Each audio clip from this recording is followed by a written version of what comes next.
2026 में जो भी इनटेक के लिए आप अप्लाई करेंगे तो स्टूडेंट मस्ट बी अवेयर कि आपका टॉफल आईबीटी जो है वो एक्सेप्टेबल नहीं है। कोई भी इंस्टीट्यूट आपको टॉफल आईबीटी की ऑप्शंस पर एडमिशन नहीं देगा। स्टूडेंट्स सबसे बड़ी गलती ये करते हैं कि वो 1 डे में ही सारा जो अपनी अमाउंट है वो डिपॉजिट कर देते हैं। तो 5 लाख आप पर डे अगर सबमिट करवा रहे हैं तो आफ्टर 2 और 3 डे आप उसको 5 लाख की अकॉर्डिंग सेगमेंटेड फॉर्म में अपने बैंक में अकाउंट में जो है वो सबमिट करवा सकते हैं to make your justified statement और बैंक बैलेंस। अब आपने जो अपने ओरिजिनल डॉक्यूमेंट्स अगर आप अपने रेलिवेंट जो बोर्ड्स हैं उनसे अटेस्टेड करवाते हैं लाइक आईबीसीसी से या एचईसी से, तो अब आपने उनकी जो कॉपी है वो फर्स्ट कॉपी आपने उसको भी अटेस्टेशन करवाना लाजिम हो गया है। अस्सलाम वालेकुम स्टूडेंट्स, आज की मेरी इस वीडियो में बहुत सारी ऐसी अपडेट्स के बारे में बताने जा रही हूँ जो कि यूरोपियन साइप्रस के बारे में अभी भी स्टूडेंट्स बहुत ज़्यादा कंफ्यूज हैं कि कौन कौन सी अपडेट जो है वो न्यू अपडेट्स के तौर पे अभी अनाउंस कर दी गई है उनकी पॉलिसीज में।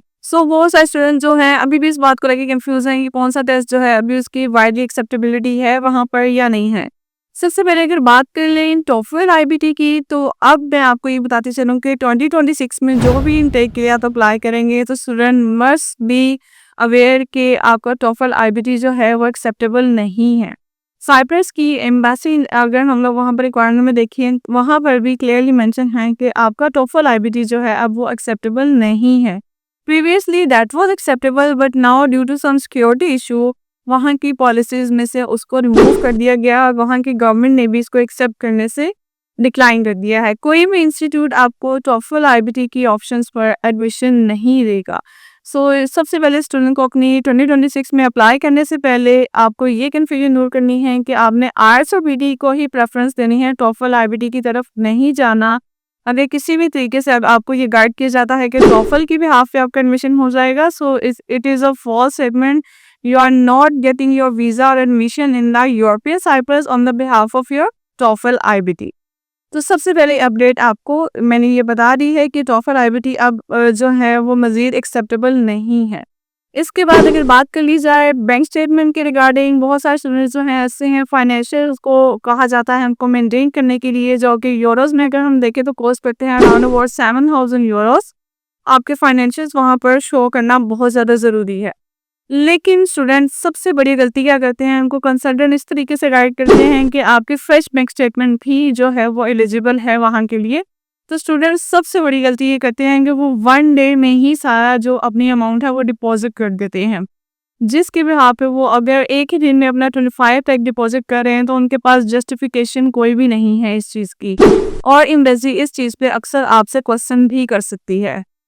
तो इस हर्डल से बचने के लिए स्टूडेंट को हम लोग यही एडवाइस करते हैं कि आप विद इन 1 और 2 वीक्स अपनी जो अमाउंट है उसको सेगमेंट्स में शिफ्ट करके डिवाइड करके अकॉर्डिंगली लाइक 5 लाख आप पर डे अगर सबमिट करवा रहे हैं तो आफ्टर 2 और 3 डे आप उसको 5 लाख की अकॉर्डिंग सेगमेंटेड फॉर्म में अपने बैंक में अकाउंट में जो है वो सबमिट करवा सकते हैं to make your justified statement और बैंक बैलेंस। इसके बाद थर्ड और सबसे बड़ी जो अपडेट है जो अब 2026 इनटेक से ऑनवर्ड हर इनटेक के लिए आपके पास एप्लीकेबल है, स्टूडेंट्स की डॉक्यूमेंट्स की अटेस्टेशन।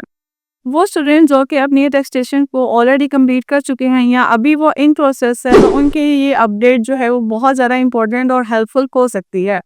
इस वे में कि अब आपने जो अपने ओरिजिनल डॉक्यूमेंट्स अगर आप अपने रेलेवेंट जो बोर्ड्स हैं उनसे अटेस्टेड करवाते हैं लाइक आईबीसीसी से या एचईसी से, तो अब आपने उनकी जो कॉपी है वो फर्स्ट कॉपी आपने उसको भी अटेस्टेशन करवाना लाजिम हो गया है। आपने उसको भी कंपलसरी है अटेस्ट करवाना अपने रेलेवेंट बोर्ड से। उसके बाद आप अपोस्टाइल और मोफा वगैरह की अटेस्टेशन सारी क्लियर कर लेते हैं। Once you are done with your whole attestation then अब उन्होंने यूरोपियन साइप्रस की पॉलिसीज के अकॉर्डिंग अब उन्होंने एक और जो स्टैम्प है वो कंपलसरी कर दी है, that is about certified true copy stamp, कि आपके ओरिजिनल डॉक्यूमेंट्स वहाँ पर सबमिट नहीं होंगे, आपके डॉक्यूमेंट्स की ट्रू कॉपी वहाँ पर स्टैम्प की जाएगी और हर कॉपी के ऊपर आपकी वो true copy certified true copy की स्टैम्प होना बहुत कंपलसरी है। अभी भी कुछ स्टूडेंट्स इस तरह के हैं जो अपनी फाइल्स रेडी कर रहे हैं and they are very much confuse regarding all the policies, और उनको इस चीज़ का नहीं पता, so they must be aware of getting delay और getting defer from the intake. तो स्टूडेंट को अपने जो डॉक्यूमेंट्स हैं उनको पहले ही इस वे में रेडी करना है या उनको अपनी जो 2 कॉपीज़ हैं उनको पहले अपनी आरबीसीसी और एचएससी बोर्ड से एफिलिएटेड बोर्ड से उनको अटेस्ट करवाना है। उसके बाद उनकी जो है नोटराइज़ेशन, अपोस्टाइल और मोफ़ा करवाने के बाद आपने अपनी ट्रू कॉपी की स्टैम्प भी अब हर डॉक्यूमेंट पे कंपल्सरी कर दी गई है।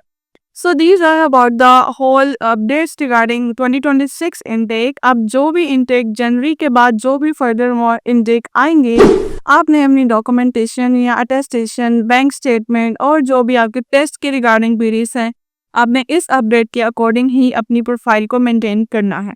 So do let contact bright team study consultant, जहां पर आपको कंप्लीट असिस्ट किया जाएगा। अगर आपकी कोई अभी भी मजीद क्वेरी है तो आप कांटेक्ट कर सकते हैं ब्राइट टीम स्टडी कंसल्टेंट से।